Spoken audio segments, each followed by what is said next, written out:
Oh, hello there. Lesson number 4. This is a dual lesson. First lesson is never use metal in non-stick cookware, always use wood. You can see how somebody has used metal in this and they scratch the hell out of it. So lesson 4 is from cooking school. I grew up in the restaurant business. Most of my life was spent in the kitchen or in the dining room. When I went to cooking school, that was a big shock because I actually had never spent any time cooking. Radical acceptance. But I knew I wanted to, or at least I thought I knew I wanted to be a chef.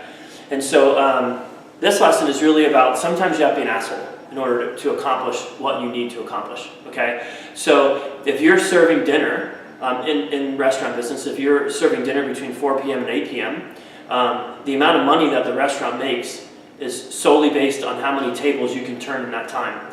And the amount of tables that you turn in that time is almost solely based on how fast you can get a meal out. So if you're a head chef, generally in a kitchen, there's a head chef and there's a sous chef.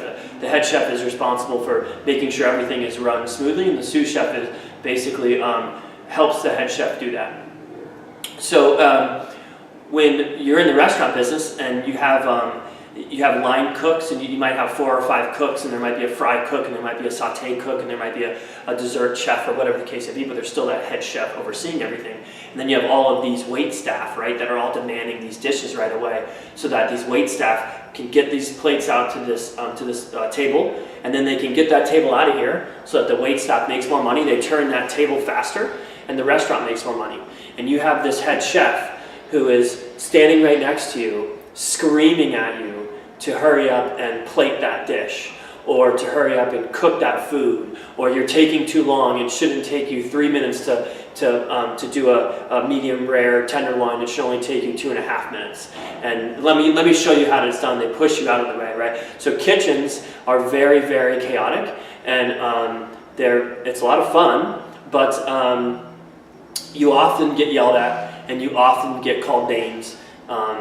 And you often get your feelings hurt, unfortunately, but that's the nature of the business. Again, you only have this set period of time to do these jobs.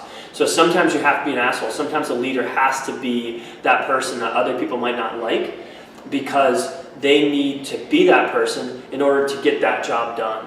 And from the restaurant business, that was probably one of the biggest lessons that I learned, was that when a job had to get done, then you might have to be not a nice guy, right? You might have to be a jerk.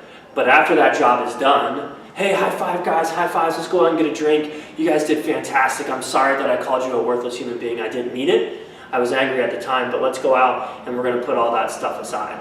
So this lesson is basically, sometimes leader has to be an asshole, but if you do, you need to make sure that you smooth over any feelings that you hurt, and that you make sure that the team or the person or whoever that you are not a nice person to, they understand that it's not personal. It just has to do with getting the job done.